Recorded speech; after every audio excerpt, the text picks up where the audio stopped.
Hello everyone, I welcome you all at अधिष्ठान में आपका स्वागत है। 1.5 ईयर करंट अफेयर सीरीज के अंदर this is lecture number 40। Lecture number 40 में आपका स्वागत है। इसके अंदर ये सारे टॉपिक जो आपकी स्क्रीन के सामने हैं, 5 टॉपिक यहाँ पर कंप्लीट करे जाएंगे। अगर आपको इस करंट अफेयर की पीडीएफ डाउनलोड करनी है तो आप टेलीग्राम ग्रुप ज्वाइन कर सकते हैं, उसका लिंक डिस्क्रिप्शन में दे रखा है। इसके अलावा बहुत सारे पेड कोर्सेज हैं, उनका लिंक भी डिस्क्रिप्शन के अंदर दे रखा है। इसके अलावा अगर आप मंथली करंट अफेयर्स की बुकलेट डाउनलोड करना चाहते हैं, दिसंबर मंथ की बुकलेट डाउनलोड कर लीजिए आप, बिकॉज उसके अंदर टिप्स और ट्रिक्स सब कुछ दे रखा है। उसके अंदर पूरा का पूरा मैंने उसके अंदर बना दिया, जिससे आप पढ़ते ही आपको याद हो जाएगा। तो वो भी डिस्क्रिप्शन में दे रखा है, राइट। तो आपको डिस्क्रिप्शन देखना बहुत इंपॉर्टेंट है वीडियो के साथ। और हम अभी ये सारे टॉपिक्स के अंदर कंप्लीट करते हैं। तो देखिए, हमारा फर्स्ट टॉपिक है पालना स्कीम। पालना स्कीम क्या है ये हम इसके अंदर समझ आते हैं। पालना का मतलब क्या होता है, जैसे जो बच्चे को खिलाने के लिए होता है ना, वो पालना, वही है ये। ठीक है। अभी women union women and child ministry ने प्लान करा है 17,000 क्रैशेस खोलने के लिए। ठीक है, with in anganwadi centres. Anganwadi के अंदर 17,000 क्रैशेस खोलने हैं। अब क्रैश क्या होता है ये मैं आपको इसके अंदर बताता हूँ, समझिए। कि देखो, यहाँ पर देखो, ये मजदूर है। ठीक है, मजदूर का एक विडंबना ये होती है कि अगर उनके छोटे बच्चे होते हैं तो उनको छोटे बच्चों को भी साथ लेकर जाना होता है। कहाँ छोटे बच्चों को? ठीक है, तो ये देखिए ईंट उठा रही है, बट इसके पीछे इसका बच्चा भी है, राइट। तो इससे बच्चे की सिक्योरिटी का भी खतरा रहता है, बच्चे को न्यूट्रिशन नहीं मिलता है। अब माँ काम पर नहीं जाए तो दिक्कत, फिर इसको दूध कहाँ से ला कर देगी? ठीक है। तो माँ के सामने विडंबना ये है कि यहाँ पर उसको काम भी करना है और बच्चों को पालना भी है। बच्चे बड़े छोटे हैं तो उनको घर पे छोड़कर नहीं आ सकते। तो इसीलिए हम क्या कर रहे हैं, एक पालना स्कीम के अंदर क्रैशेस खोल रहे हैं, जिसके अंदर क्या होगा, जिसके अंदर बच्चे को वहां पर सेहत का भी ध्यान रखा जाएगा, बच्चों को खिलाया भी जाएगा, बच्चे का ओवरऑल डेवलपमेंट जो होता है, ठीक है, ओवरऑल डेवलपमेंट जो होगा वो यहाँ पर प्रोवाइड करा जाएगा। इसी स्कीम को हम पालना स्कीम बोल रहे हैं। पालना मतलब आप समझ ही गए होंगे, राइट। तो यहाँ पर देखिए, जो विमेन एंड चाइल्ड डेवलपमेंट की मिनिस्ट्री है, उनकी जो मिनिस्टर है, ठीक है, वो कह रही है कि हमारी पहली प्राथमिकता क्या है, पालना के इस कार्यक्रम के माध्यम से उन महिलाओं को मौका देना है जो दिहाड़ी या खेत मजदूर है, ताकि वे अपनी जीवनी के साथ साथ अपने बच्चे की रक्षा और पालन पोषण भी कर सके। I hope you got understand this one. ठीक है, इसके अलावा आप देखिए, पालना aims to ensure standardised operations, educate nutrition मिलेगा, infrastructure and support for the anganwadi cum creche centres. ठीक है, prioritising the wellbeing and the development of child attending this facilities. तो I hope this is clear to everyone. इस तरह से यहाँ पर ये स्कीम्स लॉन्च करी गई। तो आपको ये समझ में होगी पालना स्कीम है क्या। अब इसके कुछ निटिग्रिटीज मैं आपको इसके अंदर बताता हूँ। सबसे पहले ये सेंट्रल स्पॉन्सर्ड स्कीम है।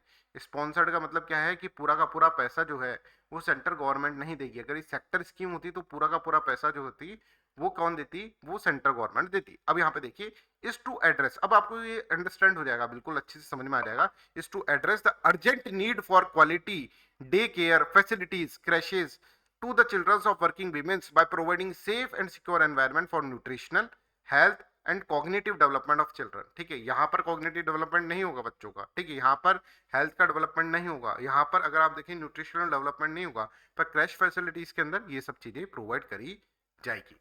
तो इससे क्या होगा, एक तो विमेन एम्पावरमेंट होगा। विमेन एम्पावरमेंट कैसे होगा कि जो विमेन नहीं जा पा रही थी, कहाँ पर काम पर नहीं जा रही, जो दिहाड़ी मजदूरी करने नहीं जा पा रही थी, राइट, जो ऑर्गेनाइज सेक्टर में या फिर अनऑर्गेनाइज सेक्टर के अंदर नहीं जा पा रही थी विमेन, वो अब जाएंगी और लेबर फोर्स पार्टिसिपेशन रेट जो है, ठीक है, विमेन का, वो बढ़ेगा। तो देखो, it will help women to take up gainful employment amongst all the socio economic groups both in the organised and unorganised sector irrespective of their employment status. जैसे मैंने आपको बताया, सेंट्रली स्पॉन्सर्ड स्कीम है और इसकी नोडल मिनिस्ट्री होगी ministry of women and child development. ठीक है, तो ये तो आप समझ में आ रहा है विमेन एंड चाइल्ड डेवलपमेंट की होगी, ये आपको इसके अंदर समझ में। अच्छा, प्रीलिम्स में कैसे क्वेश्चन आएंगे, टारगेट ग्रुप पूछा जाएगा कि बच्चा जो है, जैसे मान लीजिए एक बच्चा है वो 10 साल का है, तो 10 साल के बच्चे को छोड़ सकते हैं कि क्रैश के अंदर? नहीं, 10 साल का बच्चा तो अपना खुद का ध्यान रख लेगा। तो यहाँ पर चिल्ड्रन जो होते हैं वो एज होनी चाहिए 6 मंथ से लेकर 6 ईयर के लिए। ठीक है, ऑफ वर्किंग वीमेन होने चाहिए। और वर्किंग वीमेन भी ऐसे नहीं कि एक महीने के अंदर 10 दिन काम कर रही है, तो 10 दिन काम कर रही है तो उस वीमेन के लिए नहीं है, कम से कम 15 दिन तो काम करे एक महीने के अंदर, या फिर साल के अंदर 6 महीने काम करे। तो देखो, चिल्ड्रन के अगर टारगेट ग्रुप देखें तो चिल्ड्रन के रेस्पेक्ट में अगर देखें तो 6 मंथ से लेकर 6 ईयर का बच्चा होगा। ठीक है, सेकंड, जो विमेन होगी वो कम से कम एक महीने में 15 दिन काम करे, या फिर एक साल के अंदर 6 महीने काम करे, 6 मंथ काम करे, ये इसके अंदर टारगेट ग्रुप है। तो ये लर्न कर ले, ये प्रीलिम्स के अंदर जनरली पूछा जाता है। अच्छा, ये पूछा जाए कि this is for the rural areas और रूरल विमेन के लिए है, या फिर अर्बन वीमेन के लिए या फिर बोथ है, तो बोथ के लिए है, ठीक है। पर यहाँ पर प्राथमिकता किसको दी जा रही है, जैसे मिनिस्ट्री बोल रही है, मिनिस्टर बोल रही है हमारी, प्राथमिकता किसको दी जा रही है, जो कि दिहाड़ी मजदूर या फिर खेत मजदूर है, उनके बच्चों का पालन पोषण हो सके, ठीक है। I hope this is clear to everyone, यहाँ पर सबको क्लियर होगा। Next is garba dance. Garba dance सबने कहीं ना कहीं सुना होगा, कहीं ना कहीं देखा होगा, कहीं ना कहीं किया भी होगा, ठीक है। गरबा डांस यूनेस्को ने अभी इसको एक बहुत बड़ा दर्जा दे दिया है गरबा डांस को, गुजरात का garba dance, G for Gujarat, G for garba, ठीक है। उन्होंने क्या करा है, अपनी इनटेंजिबल कल्चरल हेरिटेज की लिस्ट जो है उसके अंदर इसका नाम भी डाल दिया है, गरबा डांस का नाम भी डाल दिया। अब इनटेंजिबल कल्चरल हेरिटेज क्या होता है ये हम पहले समझ लेते हैं, इसके बाद हम ये गरबा डांस के बारे में समझेंगे। तो इनटेंजिबल कल्चरल हेरिटेज क्या होता है, देखो जैसे आप ताजमहल को देख रहे हैं, तो ताजमहल तो आपको दिख रहा है, ठीक है, उसको आप छू भी सकते हैं, उसको महसूस कर सकते हैं, ठीक है। ताजमहल को छू सकते हैं, देख सकते हैं, सब कुछ कर सकते हैं, तो ये तो टेंजिबल है, ये टेंजिबल है, ठीक है। But they are certain intangible heritage also, ये टेंजिबल हेरिटेज हो गया, ठीक है। They are certain intangible heritage also, जैसे कि योगा, योगा को छू सकते हैं क्या, योगा को आप महसूस कर सकते हैं, बिल्कुल। योगा एक तरह से क्या है, एक तरह से टेक्निक है, ठीक है, एक तरह से नॉलेज है, राइट। जिस तरह से आप कहें इस तरह से, जैसे गरबा है, गरबा डांस, गरबा डांस क्या है, गरबा डांस एक तरह से क्या है, एक्सप्रेशन है, एक तरह से नॉलेज है, एक तरह से स्किल है, राइट। इस तरह से आप इसके अंदर कर सकते हैं। इसी तरह से बहुत सारी, जैसे हम कहें चैंटिंग जो है, चैंटिंग वो भी इंटेंजिबल हेरिटेज है, ठीक है, इंटेंजिबल हेरिटेज है चैंटिंग करना, राइट, है ना। रामायण की चैंटिंग करना, या फिर जो है, ठीक है, योगा हो गया, गरबा हो गया, ये सब क्या है, इंटेंजिबल कल्चरल हेरिटेज है। कल्चरल हेरिटेज तो है पर इंटेंजिबल है, जिसको हम छू नहीं सकते, बट हम क्या कर सकते हैं, इसकी practices, it is what intangible cultural heritage क्या होता है, practices, expression, knowledge, skill, communities, groups, sometime individuals recognise as a part of their cultural heritage, ठीक है। तो ICH इंक्लूड्स ट्रेडिशंस और living expressions inherited from the ancestor, ancestors करते थे, पूर्वज करते थे, उनसे हम लोगों ने सीखा और फिर चला आ रहा है, जैसे योगा मैंने आपको बताया, ठीक है। ऐसे social practices, rituals, festive events, knowledge, practices, skills, इन सबको इंटेंजिबल कल्चरल हेरिटेज बोला जाता है, जिसको छुआ नहीं जा सकता, ठीक है, पर महसूस किया जा सकता है, जो कि एक तरह से आपके एक्सप्रेशंस में है, आपके नॉलेज में है, आपके स्किल के अंदर है, that is known as intangible cultural heritage. तो यूनेस्को अगर हम देखेंगे, तो यूनेस्को कल्चरल हेरिटेज के लिए के अंदर टेंजिबल कल्चरल हेरिटेज को भी प्रोटेक्ट करने की काम करता है, और इनटेंजिबल कल्चरल हेरिटेज जो है उनको भी प्रोटेक्ट करने का काम करता है, राइट। तो गरबा डांस क्या आएगा, क्योंकि ये डांस है, ठीक है, एक एक्सप्रेशन है, तो this is what, this is the intangible cultural heritage, तो उसको अपनी लिस्ट के अंदर इन्होंने डाला है। I hope this is clear. तो गरबा क्या है, गरबा सबको पता है, गुजराती डांस होता है, ठीक है। हिंदू फेस्टिवल के टाइम पर, जो नवरात्रि के टाइम पे गरबा डांस चलता है, ठीक है। गरबा इज ए रिचुअलिस्टिक, एक रिचुअल है, devotional Gujarati dance that is performed on the occasion of the Hindu festival Navratri, which is dedicated to the worship of the goddess Durga, feminine energy और शक्ति। तो ये रिप्रेजेंट करता है, ये देखो लड़कियों का डांस है वैसे तो, ठीक है, लड़के भी करते हैं गरबा, ठीक है, पर लड़कियों का डांस है, मतलब वीमेन एम्पावरमेंट के ऊपर यहाँ पर फोकस किया जाता है, ठीक है। एक तरह से शक्ति है ना, दुर्गा देवी, राइट, उसके अंदर उसके ऊपर फोकस करके डांस होता है, ठीक है। तो टर्म गर्भ, गर्भ का मतलब क्या होता है, वॉर्म, ठीक है, और वॉर्म क्या होगा अगर आप देखेंगे तो यहाँ पे विमेन से रिलेट हो गया। एंड डीप मतलब लैंप, तो लैंप के चारों तरफ एक्चुअली क्या होता है, इसका सही तरीका ये होता है कि या तो पॉट लें, है ना, पॉट लें, या फिर मटका, मटका, पॉट का मतलब मटका, या फिर लैंप लें, ऑयल लैंप लें, और उसके चारों तरफ घूम घूम के डांस करा जाए, ठीक है। That is known as garba dance. अब इसको और ज्यादा हम अच्छे से समझे तो हमको जाना पड़ेगा इसकी वेबसाइट के ऊपर, यूनेस्को की वेबसाइट के ऊपर। तो चलो यूनेस्को की वेबसाइट अपन देख लेते हैं एक बार। मैं आपके लिए यहाँ पर, मैंने यहाँ पर यूनेस्को की वेबसाइट खोल देता हूँ, जिससे कि आपको ये समझ में आएगा, ठीक है। देखो ये यूनेस्को की वेबसाइट है, ये इंडिया का है, ठीक है, इंडिया का है ना, और इसके अंदर 2023 के अंदर representative list of intangible cultural heritage के अंदर गरबा ऑफ गुजरात यहाँ पर है, ठीक है। अब यहाँ पर एक वीडियो भी दे रखा है, वीडियो देख लेते हैं। तो जिन को नहीं पता होगा, कुछ ऐसे लोग होते हैं जो कि साउथ के अंदर, जैसे साउथ के लोगों को गरबा डांस के बारे में शायद ना पता हो, ठीक है, हो सकता है पता हो पर शायद ना पता हो। तो देखो ये मटके बना रहे हैं, तो मटके के चारों तरफ रख के डांस करते हैं, और कैसा डांस होता है ये भी मैं आपको दिखा देता हूँ। थोड़े थोड़े छोटे छोटे से वीडियो देख लेते हैं, तो अपने दिमाग के अंदर समा जाता है, ठीक है। तो ये देखो यूनेस्को का ही है, 2 मिनट का वीडियो, जल्दी से देख लें जिससे कि आपको और अच्छे से समझ में आ जाएगा।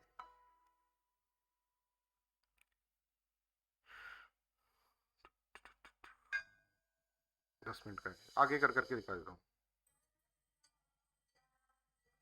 डिवोशनल सॉन्ग है, ठीक है, इस तरह से घूम घूम कर यहीं से नोट्स लिए गए आपके। ओनली बाय वीमेन, ठीक है, वीमेन के द्वारा ही करा जाता है।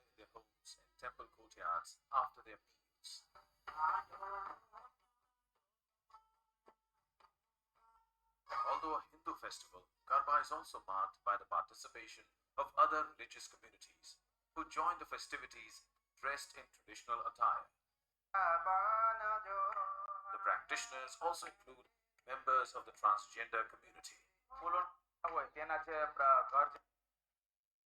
living abroad across ठीक है, oil land. तो ये पूरा देख लेना एक बार वेबसाइट पे जाकर, और जो भी वेबसाइट में लिखा हुआ है ना that is very very important. तो यहाँ पर देखिए नोट्स जो बनाए गए हैं आपकी वेबसाइट के द्वारा ही बनाए गए हैं, ये यहाँ पर सब कुछ लिख रखा है जो मैंने आपको बिल्कुल यहाँ पर दिखा दिया है। ठीक है, मेरे को भी ये देखना हुआ तो मैंने देखा कि आप लोग भी देखें तो ज़्यादा ठीक रहेगा।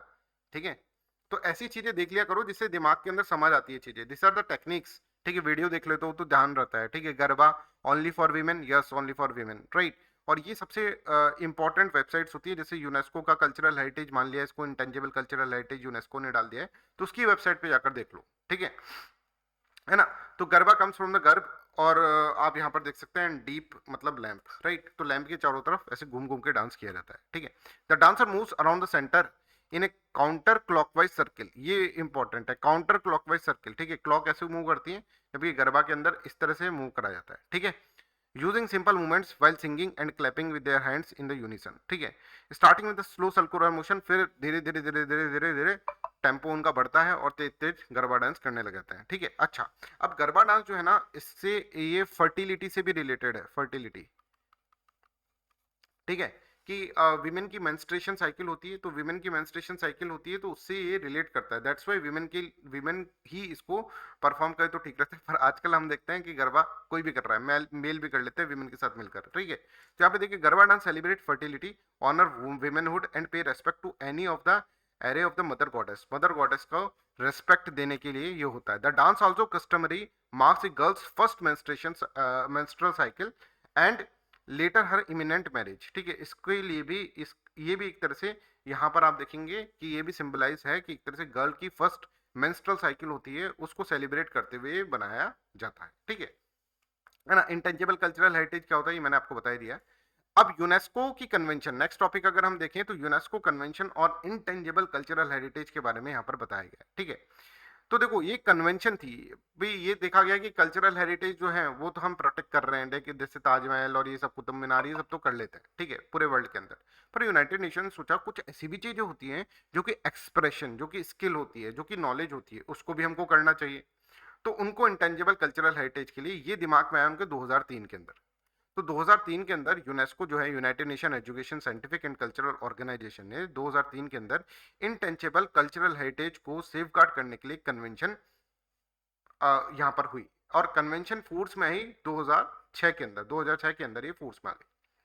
तो यहाँ पर एक बॉडी बनाई गई जिसके अंदर क्या है 24 मेंबर्स हैं। ठीक है, इस बॉडी के अंदर अगर हम देखेंगे 24 मेंबर्स हैं। यूनेस्को कन्वेंशन की जो बॉडी है उसके अंदर 24 मेंबर्स हैं, और ये 24 मेंबर्स की जनरल असेंबली जो है ना, जनरल असेंबली ऑफ कन्वेंशन, ठीक है, यहाँ पर क्या होता है, यहाँ पर इलेक्ट किए जाते हैं। तो यहाँ पर देखिए it comprises 24 members and is elected in the general assembly of the conventions according to the principle of equitable geographical representation and rotation. ठीक है, और member of committees are elected for a term of the 4 years. ये आप इसके अंदर याद रखें, 4 साल के लिए ये मेंबर्स इलेक्ट किए जाते हैं। ये भी सारा का सारा वेबसाइट के अंदर से ही लिया गया है।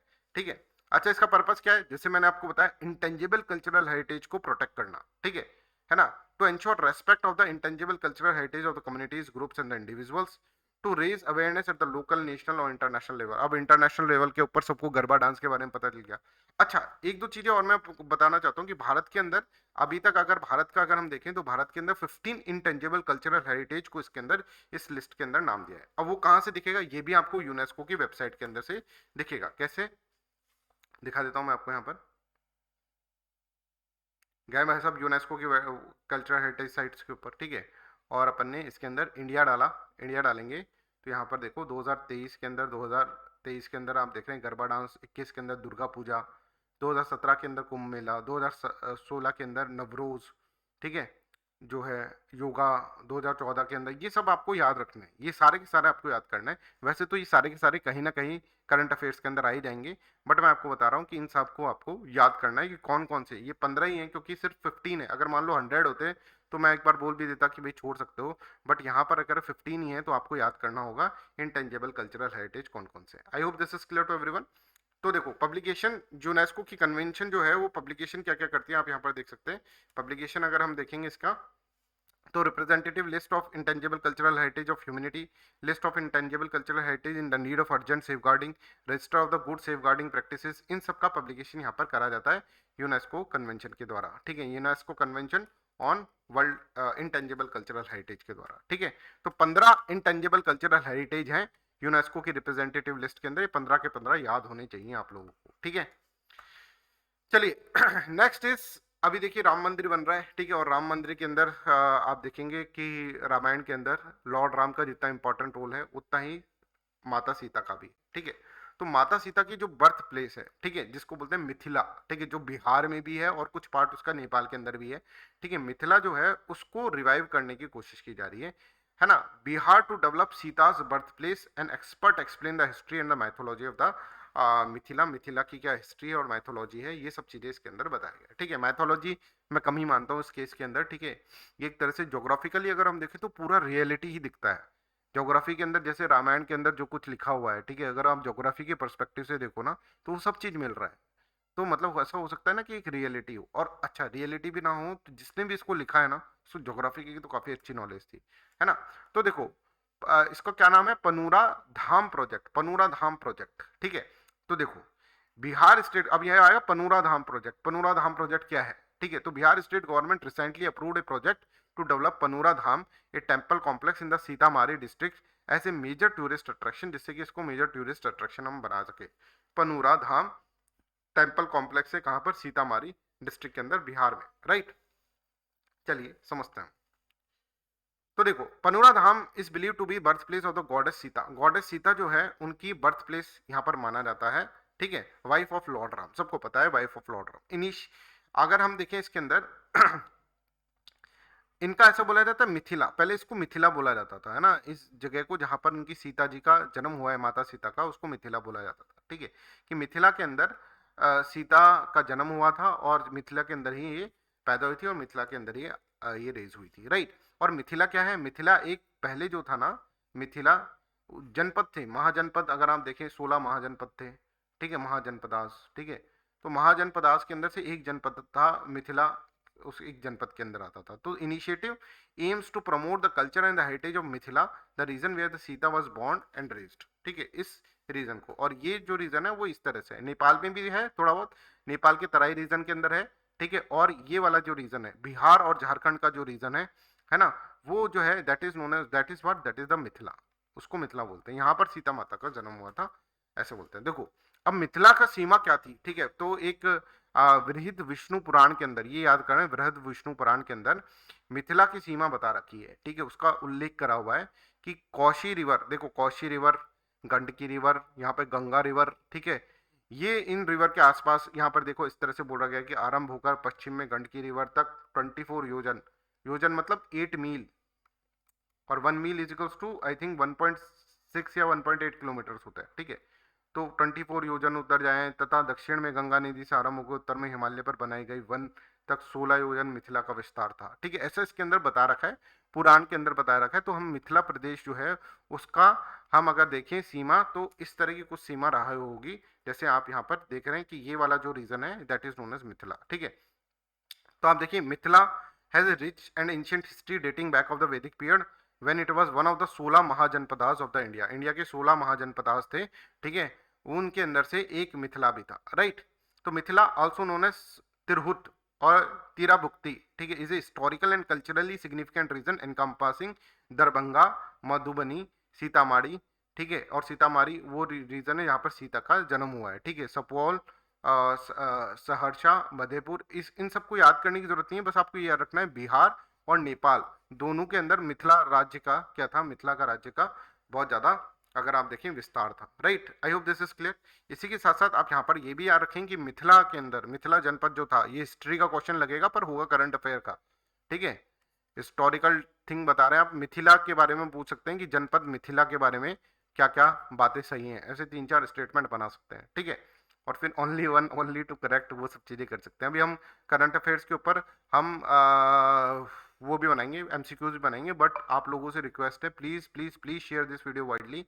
बहुत कम व्यूज़ आ रहे हैं, बहुत ही कम, ठीक है। और इससे मोटिवेशन बिल्कुल डाउन हो रहा है। अभी तक मैं ये टेस्ट सीरीज वाली चीज स्टार्ट कर देता, टेस्ट स्टार्ट कर देता, सब कुछ मैं फ्री में देना चाह रहा हूँ, तब आप फ्री का मोल नहीं समझ रहे हैं। ये आप अगर किसी के अंदर, अगर आप कोई कोर्स भी ज्वाइन करेंगे तो इतने अच्छे से तुमको कोई करंट अफेयर्स नहीं करेगा, इतनी रिसर्च वर्क के अंदर। तो इसकी इंपॉर्टेंस समझो। फ्री का मतलब ऐसा नहीं होता है कि इंपॉर्टेंस नहीं है, ठीक है। फ्री का मतलब ये है कि बस अभी मन ऐसा हो रहा है कि भाई सब कुछ बच्चों को ऐसे ही दे दें फ्री के अंदर, तो इसलिए अभी मिल रहा है। नहीं तो इसका भी हम अगर फीस लगाते तो इससे ज़्यादा लोग आ जाते हैं बट फ्री की चीज़ों को सबको लगता है कि भाई फ्री का है। और आपकी भी गलती नहीं, यूट्यूब पे बहुत सारा कचरा फरा पड़ा है, ठीक है। अगर आप देखेंगे तो बहुत सारे करंट अफेयर्स ऐसे हैं जो कोई काम के नहीं है, पर वो बहुत ही कैची लगते हैं, आपको बहुत अच्छा लगता है और उसको आप देख लेते हैं, ठीक है। पर जो काम की चीज़ें हैं उसको आप अवॉइड करते हैं, तो अवॉइड ना करें, देखें प्लीज़ इनको। और इसको शेयर करें अपने दोस्तों के साथ ज़्यादा से ज़्यादा। देखिए, गंडक नदी, कोसी नदी, महानदा, नंदा, भागमती, कमला, बलन एंड बुद्धि गंडक, ये सारी 7 मेजर रिवर्स जो है ना, वो मिथिला के थ्रू फ्लो करती थी। तो मिथिला बड़ी फर्टाइल एक तरह से लैंड था, ठीक है। It is bounded by the Himalayas in the north, जैसे मैंने आपको दिखाया, तो हिमालय नॉर्थ पे थे, the Gangas in the south, ठीक है, Gandaki river in the west and the Mahananda river in the east. ये आपको इसके अंदर याद करना है। मिथिला के बारे में पूछा जा सकता है, आप सोचेंगे कि भाई हिस्ट्री का है, पर ये करंट अफेयर में से क्वेश्चन होगा, right. It is also known as Mahla and mentioned in the revenue records of the united province of the Bihar, Bengal and Orissa के अंदर महला नाम से। आपने ये सुना होगा जानकी, जानकी, सीता को जानकी बोलते हैं ना। जानकी क्यों बोलते हैं? क्योंकि जनक थे, जनक राजा जनक, विधेय जनक, ठीक है ना। जनक राजा जो थे ना, उन्होंने, उनकी बेटी थी सीता, ठीक है। तो जनक की बेटी थी, तो जानकी उनको बोलते हैं, राइट। और ये मंदिर का नाम भी अगर हम देखें, इसके अंदर फोटो दिख रहा होगा, देखिए, माँ जानकी मंदिर, ठीक है। I hope this is clear to everyone. यहाँ तक सबको क्लियर होगा। तो बिल्कुल जो भी चीज मेरे को मिली इसके अंदर मिथिला के बारे में, मैंने यहाँ पे रख दिया। मिथिला के कुछ कल्चरल हेरिटेज भी है। एक तो मधुबनी पेंटिंग, जिसको हमने डिटेल के अंदर अंडरस्टैंड करा है, नहीं करा तो हम आगे की टॉपिक्स के अंदर मधुबनी पेंटिंग्स को समझ लेंगे पूरा अच्छे से, जिसके अंदर नेचुरल कलर्स को यूज किया जाता है। ज्योमेट्रिकल पैटर्न्स कैसे होते हैं, मैं आपको आगे चलकर मिथिला पेंटिंग और मधुबनी पेंटिंग के बारे में बता दूंगा, ठीक है। इस पेंटिंग के अंदर क्या क्या होता है, किस तरह से हमारी मैथोलॉजिकल कैरेक्टर्स को इसके अंदर उकारा जाता है, ठीक है, क्या होता है, वो सारा का सारा आपको बता देंगे। जो ज्योमेट्रिकल पैटर्न्स क्या होते हैं, वो सब चीज़ें आपको आगे चलकर बता देंगे, राइट। अच्छा, मिथिला पग, पग मतलब जो सर पे पहनते हैं, दैट इज नोन एज पग। तो पग वो भी क्या है, बड़ा ही फेमस है। Pag is a head dress in the Mithila region of the India and Nepal, worn by the Maithili people, ठीक है, symbol of honour and respect. और यहाँ पर आप देखिए, पग अलग अलग कलर की पग का अलग अलग सिग्निफिकेंस होता है। जैसे कि ब्राइड ग्रूम जो है, ठीक है, दुल्हा, अगर वो लाल पग पहनता है, ठीक है ना। और जो उसके बाराती होते हैं वो शायद वाइट पग पहनते हैं, राइट। तो इस तरह से आप देखते हैं कि ये पग का बहुत इंपॉर्टेंट क्या है, सिग्निफिकेंस है, कलर का बहुत सिग्निफिकेंस होता है। और यहाँ पर आप देख सकते हैं कि पग का ये मिथिला पग, पग जो है that is having a cultural, अगर आप देखें तो कल्चरल डायमेंशन के अंदर, मिथिला के कल्चरल डायमेंशन में इसको माना जाता है, ठीक है। लैंग्वेज एंड लिटरेचर अगर हम देखें तो मिथिला जो जनपद था, उसकी language, main language of Mithila was Maithili, ठीक है, which belongs to Indo Aryan family, ठीक है। Maithili has a rich literature tradition. Poet जो विद्यापति हैं, ठीक है, जो 1352 है ना, 1352 से लेके 1448 एडी के अंदर थे, road famous song of the love and devotion in this language. Maithili language के अंदर बहुत सारे सॉन्ग्स हैं, बहुत सारे एपिक्स, ड्रामास, फोक टेल्स, ये भी आपको मैथिली लिटरेचर के अंदर मिल जाएगी, ठीक है। तो I hope this is clear to everyone, यहाँ तक सबको क्लियर है। Next is Kakrapar atomic power project. Atomic power project, Kakrapar atomic power project एक ऐसा प्रोजेक्ट, ठीक है, जो कि क्या है, भारत ने इंडिजीनियसली डेवलप करा है, ठीक है। आप देखें, इंडिजीनियसली डेवलप, इसकी फोर्थ यूनिट जो है वो गुजरात के अंदर, ठीक है, गुजरात के अंदर सूरत के अंदर 700 मेगावाट कैपेसिटी से डेवलप हो गई है, ठीक है। तो fourth unit of Kakrapar atomic power project जो है, ठीक है, जो कि इंडिजिनियसली डेवलप करा गया है भारत के द्वारा, वो हो गई है। अब इसके ऊपर भी अगर हम देखें तो एक वीडियो दिखा देता हूँ मैं आपको छोटा सा, जिससे कि आपको चीज़ें दिमाग में बैठ जाएंगी। वो सब वीडियो की सारी कहानी मैंने इसके अंदर लिख दी है, पर एक बार दिमाग में बैठ जाए इसलिए मैं आपको दिखा देता हूँ। The first India-made nuclear power plant is running at full capacity. In a significant development, India's first first indigenously indigenously developed developed 700 megawatt 700 nuclear megawatt plant in Gujarat's Kakrapar has started operations at full capacity. Hailing the project, Prime Minister Modi has said India achieves another milestone. Now it is a major step in India's quest to become energy independent.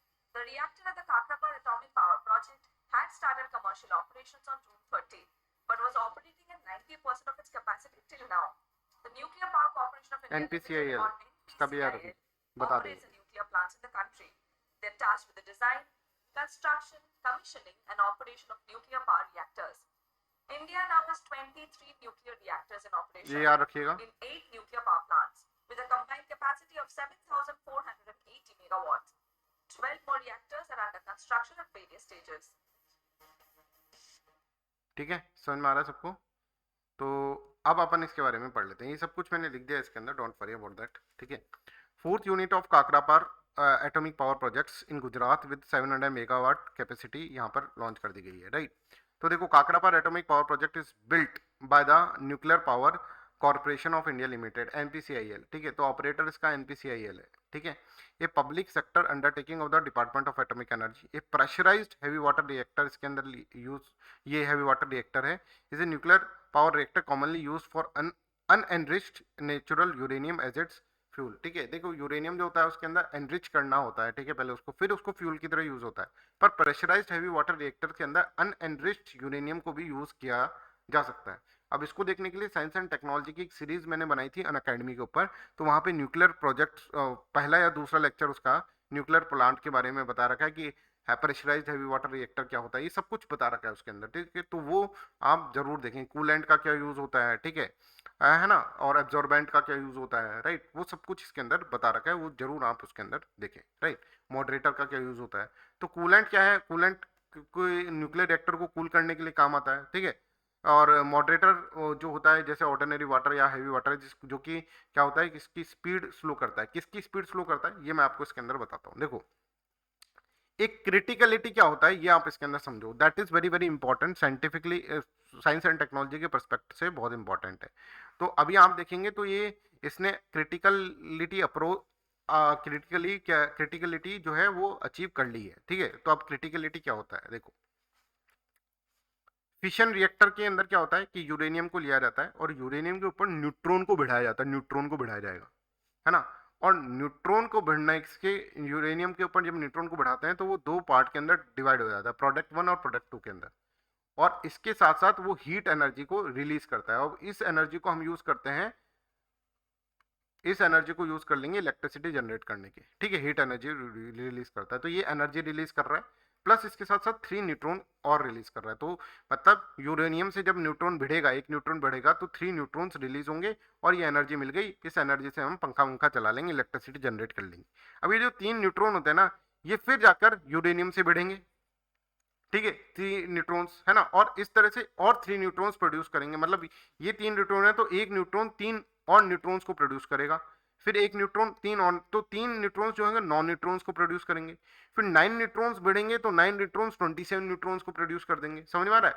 तो इस तरह से एक तरह से chain reaction चल जाएगी, फिर वो 27 न्यूट्रॉन्स, एक न्यूट्रॉन 3 को करेगा, 27 इंटू 3 न्यूट्रॉन्स को प्रोड्यूस कर देंगे, और इस तरह से एक तरह से प्रोसेस चल जाएगा। This is known as criticality. तो देखो, fission is a process in which the nucleus of an atom split into 2 or more small nuclei। देखो, ये प्रोडक्ट 1 और प्रोडक्ट 2 मिल गया और न्यूट्रॉन यहाँ पर रिलीज हो गया, right. When the nucleus split, जब न्यूक्लियस स्प्लिट होता है तो kinetic energy of the fission fragment is transfer to the other atoms in the primary nuclei is in the fuel as a heat energy which is eventually use to produce the steam to drive the turbines. ठीक है, और ये जो process start हो जाता है, देखो जैसे एक न्यूट्रॉन था उसको बढ़ाया तो ये 3 न्यूट्रॉन्स प्रोड्यूस हो जाएंगे इससे। ठीक है, 3 न्यूट्रॉन्स प्रोड्यूस हो गए तो वो और बढ़ेंगे आगे चलकर, जैसे इससे यूरेनियम से बढ़ गए, फिर वो 3 न्यूट्रॉन प्रोड्यूस कर दिए।